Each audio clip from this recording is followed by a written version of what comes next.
Okay. Hopefully this is straight. Oh God. Little makeshift stand on my boyfriend's lunch kit. I gotta make do with what you got. Hi guys, how's it going? Welcome back to my YouTube channel. If you're new here, my name is Tori, and this YouTube channel is going to be based around me trying to become a flight attendant for a Canada aviation. I see a lot of YouTube videos about American Airlines, the interview process and stuff like that. And while I was trying to be a flight attendant, I watched those videos religiously to try to better understand how to do the interview process and what the training is like. There was only one person that I saw that did a couple videos on a Canadian airline, but he didn't do any about the actual training process. So that's when I had the idea that there's this niche for people that want to work for an airline in Canada, and there is not that much information out there. So that's what I'm doing now. You'll have to excuse me. I have a list of the things that I will be talking about just because the dates and everything like that. I just want to make sure that I get it all right. So basically, when I started out, I didn't necessarily care which airline I worked for. I wanted to work for one of the major airlines, but I would also settle for working one of the smaller airlines to start out and then work my way up. So the first thing I did was I went on Air Canada website, WestJet website, and I just went under careers. In careers, it says whether they're looking for flight attendants or pilots or whatever they're looking for, and what base they're looking to hire.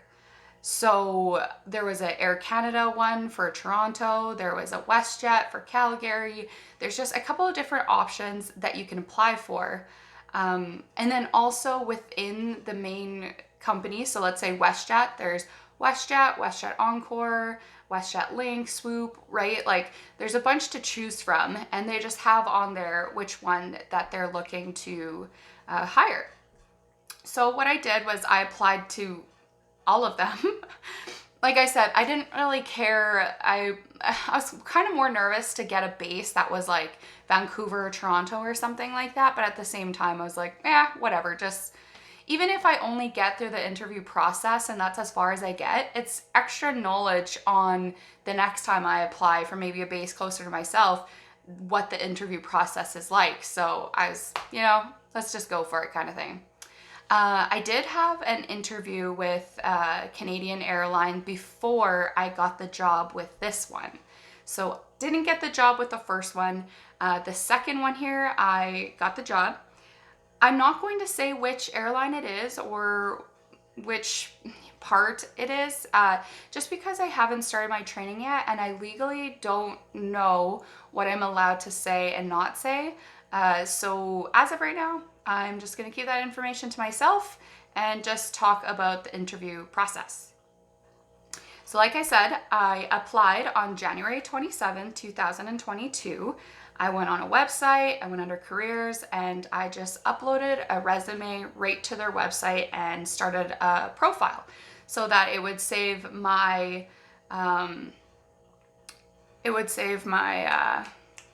resume, sorry. And then I could just apply to any of the ones that I wanted to apply to. Luckily, I actually got a call on January 28th, 2022, that I would be having a online interview with this company. So yeah, that was literally the next day. And I literally was so scared because I didn't think I'd actually get a call. Like I just kind of thought I would apply and I wouldn't hear anything back literally the next day. So they're like, you can do the interview, like here's the link, and you can do it between these 5 days. Just make sure you submit it between these 5 days. Otherwise, kind of shut out of luck. And so I did that interview process that night because that's how much I want this. Like, I'll make it work kind of thing. And this interview process was kind of weird, if I'm being honest. So I clicked the link and it showed a video, and it kind of just talked about how the interview would work. So basically what it was is you'd hit play and a robot would read you a question. So for example, one of the questions was, how do you motivate your team? And then all of a sudden it would go 3, 2, 1, beep, and it would start recording me. And you just kind of like, you didn't have that much time to think. You just had to like go, and you had to be quick, which I am a person that's like quick on my feet, but it's just, when it's an interview, like it's actually really nerve-wracking. So let's say for that question, I just said that I motivate my team through positive reinforcements, interaction, empathy, and love and understanding. If people feel like they're appreciated, they're going to work harder than if they felt unappreciated for the work that they do. And that's just one example of the questions. I'm not going to tell you exactly what all the questions were, because I feel like I don't want to ruin their interview process, and they probably just want to see people's answers straight up without having that much coaching. But what I will say is what I did is I went on Google and I just typed in interview questions for flight attendants, and a list showed up, a bunch of different questions. And I just read them and I kind of like practiced them myself, even though necessarily like the questions are all tailored a little bit different. I just wanted to know like the basic area that it would be asking for. Are they going to ask questions about safety, or are they going to ask questions about hospitality? Like, I just kind of wanted to know the roundabout, and I'm really glad I did, because some of the questions were similar to the ones that I was researching. So I did kind of know, for example, it would be, what would you do if you noticed a coworker wasn't going across like a safety situation in the right manner, or something like that. It just was like a way to get your brain thinking in interview mode before having your interview.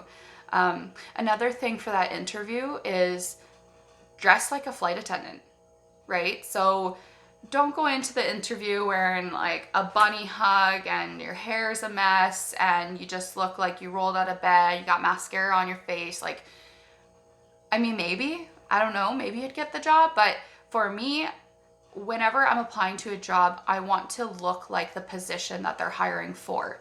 So for myself, they couldn't see my bottom half, it was just the top half, but I kind of put on like a nice dressy blouse kind of thing, and I put my hair up and back so that they could see my face, kind of like how flight attendants, usually have their hair up. And I made sure that I was wearing a watch, because I watched other YouTube videos and they said that often flight attendants is mandatory that they wear a watch. And so I put a watch on, and yeah, I just basically tried to show them that if you hire me, this is what I will look like for your company. In my regular life, no, I don't dress like that. Not at all. I don't wear makeup. I always have my hair in like a little croissant bun, and I live in my sweatpants. So yeah, I totally had to change my aesthetics so that I look like a flight attendant, but it worked. Okay, so from there, I had a email for a second interview on February 15th, 2022. So not even a month away from that first interview. And this one was on it's called Teams. So it's kind of remind me of like Zoom in a way. So a bunch of different people can connect on that link, and then we're all together in like one group kind of thing. So yeah, my interview for that was, like I said, February 15th. And this one was with a bunch of people. And when I say a bunch, I'm like literally 25, 30 people were in on this meeting. It was 3 hours long.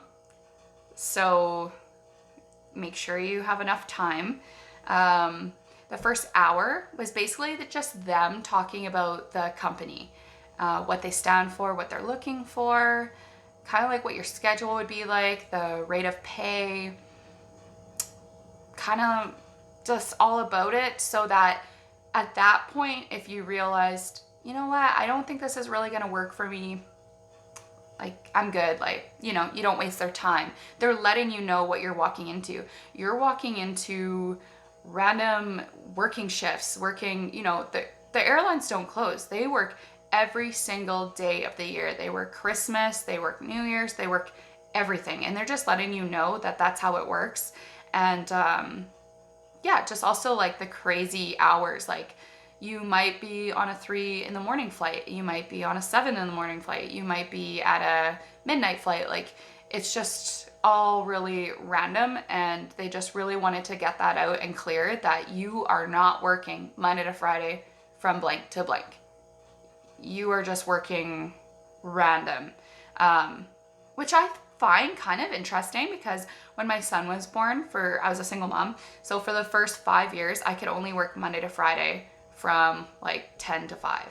And so now that I'm in a relationship and I am able to work different hours, I'm able to work weekends and nights and stuff like that. And I actually love it. Like, I don't want the same, I know some people love that, but after a while it just gets tiring. So I'm actually really looking forward to the different hours and stuff like that. I mean, I say it now, but when it comes down to it, maybe not so much. But I mean, we'll see. We'll find out.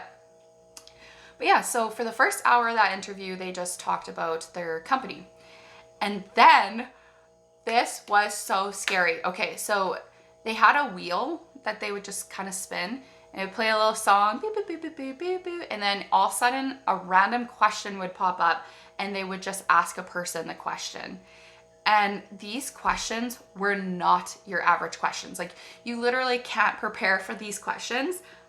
I'm telling you, when they did it for the first person and they just asked the question, the guy literally froze. He was like, oh,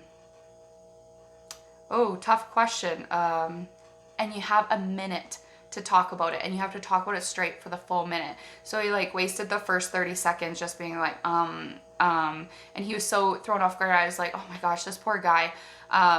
Because that's how random the questions were. And I was just like, oh my, please give me a question that I can answer. My question was, if you were an article of clothing, what would you be and why?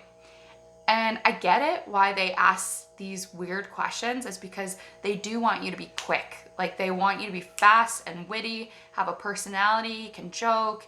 And it, like I said, it's just really hard, because when you're not expecting that in an interview, it just was like, whoa. So I ended up saying something like, I would be a black dress, because you could dress it up, you could dress it down, you can wear it out, you can wear it for your career, like you could do this, blah, blah, blah. Quick and easy, whatever. I just bullshitted for a minute.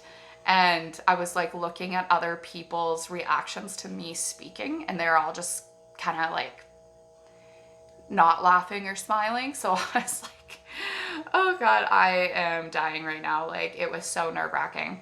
After that was done, I was like, like, I don't want to do that again. And they said that, yeah, if we have time, we can go around and go for a second time. And I was like, oh God, please no. But thankfully I only had to go once. After that process of torture, just kidding, it wasn't that bad. Like, it was fine. Like, some people had really good, funny answers. It's just mine wasn't funny. So I was feeling kind of insecure, because I am normally a funny, witty person, and I just like didn't show my personality. I was bummed out. But then the next part, we went into a one-on-one interview with just a person who does the hiring, like the interviews for my company. And that couldn't have gone better. It was so much easier, because unlike the first interview where you're talking to your camera of like a robot, I got to speak to a person, see their reactions. I could read her and how she felt, like how I was doing, and if she was interested in me, if she was engaged with me. And that made all the difference. It put me at ease. I was like, yeah, I'm killing this. Like, I'm doing such a good job. The questions that they asked for that were pretty generic, like pretty basic questions. Like, I think I wrote down one of them here. How would you handle an intoxicated passenger? or someone that's just like being loud and just kind of disrupting the entire plane? Like, how would you handle that? That was another question. It would be like something like being a flight attendant, there's so many things going on at once. How do you prioritize what is most important and that you need to do at this moment? And I know, like, for some people that might sound like, ooh, that is a tough question. But what I've been doing for the past 10 years as a server is literally exactly that. It is a million things coming out. This person needs a ranch. This person needs another drink. Oh, I got a new table. Oh, this person this. Oh, this person wants their bell. It's just continuously like this moving thing in my head. And the best way that I could think of is that one is this important and one is this important. And then there's all the in-betweens, right? So that's how I go around and do my job, is what's most important right now. So for example, if someone is like, hey, like, can I get a ranch? But there's something that happened for safety. So let's say a girl spilled her tray and there's water all over the floor, and you know, that's a slipping hazard for guests or something. What would be more important, grabbing a ranch or grabbing a mop and bucket and cleaning it up, putting a wet floor sign out, right? So two things could happen at the same time, but one's more important than the other. So that interview went really well. I loved it. Great. After I got off the call for that, I was like, okay, like, I think I killed it. I think, but there's nothing worse than being like really confident about something. You're like, yeah, I did that. And then it's like, oh no, it wasn't good enough. You don't get the job. And you're like, oh, okay. Like, so I didn't want to be too confident, but I was pretty sure that I did a good job. And I guess I did, because on February 18th, so just 3 days after that interview, I got an email that I went into what's called their pool. And basically what this pool is they take all the people that they like their interview and they put them all into this pool. And you're in the pool for anywhere from the date that you get the email up until 6 months. If you don't get a call while you're in the pool to start your training, you have to reapply after 6 months.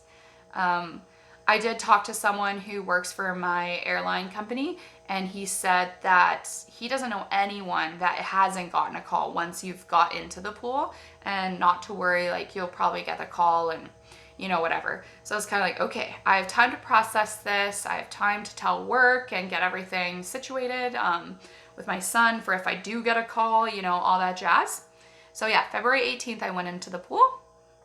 I got a call on March 21st, 2022, and I was kind of confused because I had just signed my son up for soccer here in Lloydminster, and when the call came in, it was like a local number, so I was kind of confused, and I was just like, hello, and they're like, this is the call you've been waiting for, and I was thinking, is this my son's soccer coach? Like, I was so confused because I just signed him up for soccer the night before, and I was like, okay, and she's like, you have a job offer, and I was like, oh my God, and then I realized who it was, and obviously I was screaming. I was just so excited, and I got to talk to her for a little bit on the phone, and she's just like, do you have any questions for me about the next steps and, you know, this and that? And I was like, not really. And I was like, is there a swimming test? And she's like, nope, no swimming test. And I'm like, okay, perfect, then I'm good. And because I was going to enroll in swimming when I was in this pool for the 6 months, so I could maybe pass a swimming test, just because as a flight attendant, a lot of people have this this misconception that, like, if you're a flight attendant, that you're actually just there to serve drinks and snacks and greet people and whatever. But that's actually not the main part of your job. Like, it's part of the job, but it's not the main part of the job.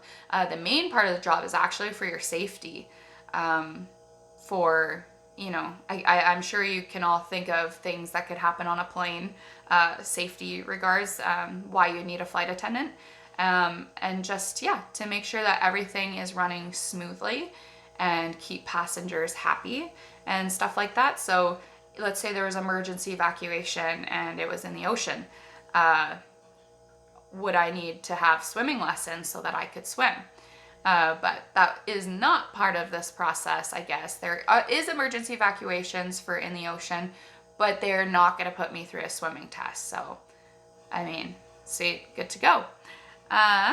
So after that, when I was on the phone call with her, she was like, you need to book in for a drug and alcohol test within 48 hours of this phone call. And I was like, shoot, because the town that I live in is very small. Like I said, I don't know, like 30,000 people or something like that. And I was like, if I don't get in within 48 hours, this job offer is gone. So I was thinking I might have to drive to Edmonton. I might have to drive to wherever to like get this test done. Luckily I called and there's a cancellation. So I was able to go in right then and there. And have my drug and alcohol test. I passed it. And the next thing I had to do was called a POET test. I'm just going to tell you what POET stands for because I had never heard of it at the time. So it stands for Post-Offer Employment Test.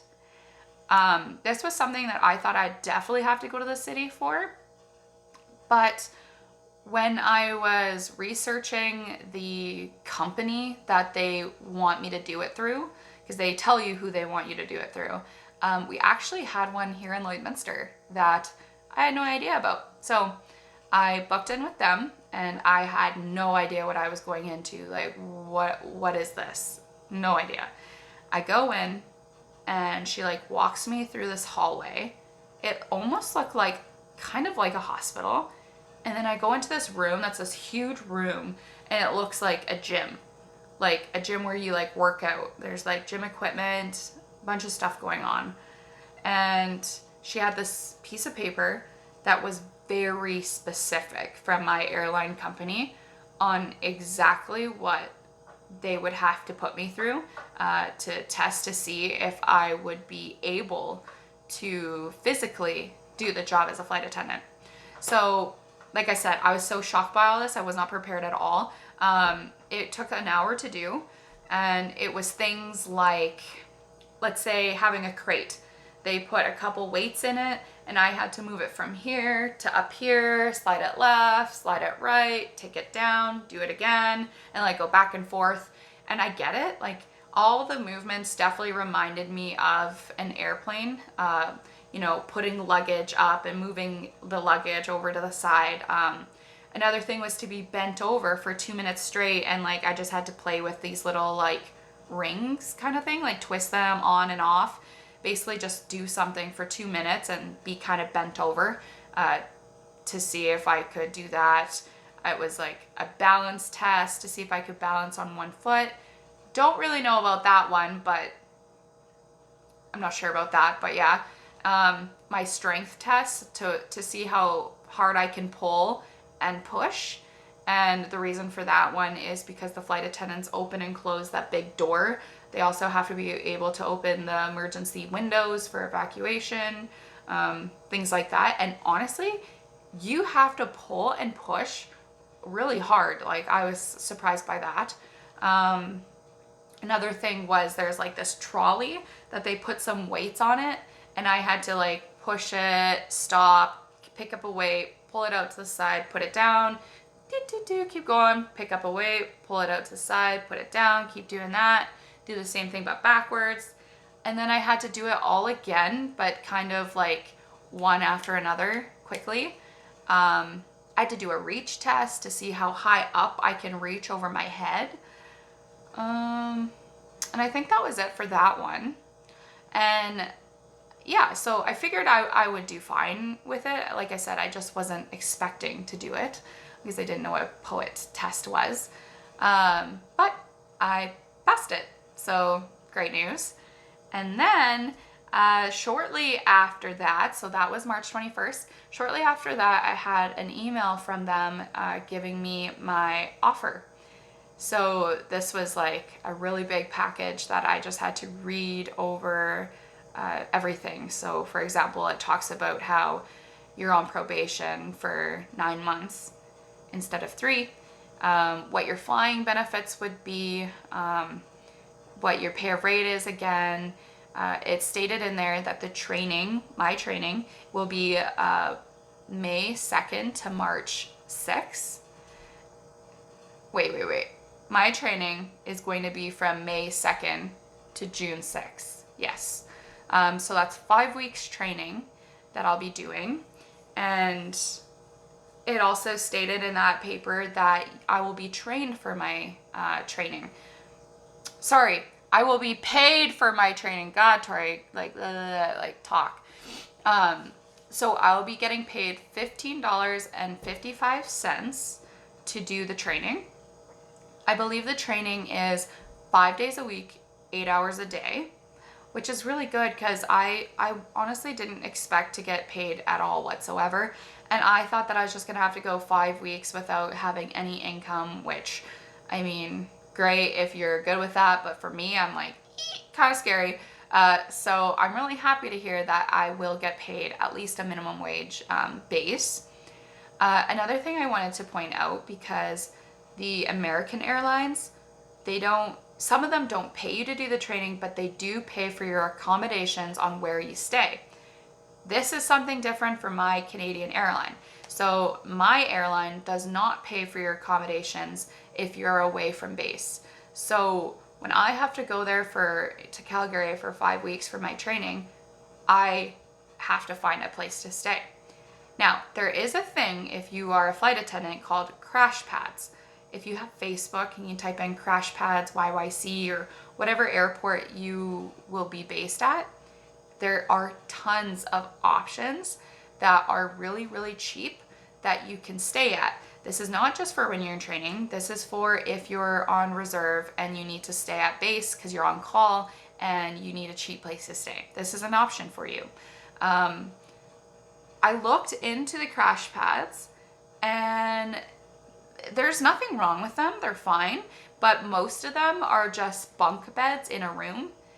There's men and women, and then there's also like unisex, like anyone can stay in, which is fine. If I got the job with this company, like if I actually passed my training and just need a place to stay, it would be $300 for 5 weeks for me to stay there, which is really cheap. But because I'm going to be doing training and I'm going to need a lot of time to study and privacy, get good sleep, eat good, and just keep my head clear, I knew that a crash pad was not going to be an option for me. So I just messaged in there and I said that I was looking for like a private room. So if anyone had a crash pad that was a private room, someone did message me. They had 2 rooms in their basement. One was occupied by a person who works for a Canadian airline, and the second one could have been my room. She sent me photographs, and in the photographs, it didn't have a door for the room. It was a curtain. Again, maybe fine if it was just a place to stay, but again, I need a place to study and privacy, so I needed a door. And so I was just like, oh, thank you, I'll keep this in the back of my head. I'll let you know by tomorrow if I will go forward with this. She was going to charge me $700 for the 5 weeks. Then I get an offer from this girl from Calgary, and she's like, hey, like, don't know the likelihood of this, but I have training in Montreal or Quebec or somewhere, the same dates that you have training in Calgary. And if you want, you could stay at my condo. It would be $800 for the 5 weeks. And yeah, and I couldn't believe it because like I was gonna stay in a place for $700 for just one room that doesn't have a door, but instead I get to stay in a 1-bedroom condo by myself in privacy for just $100 more.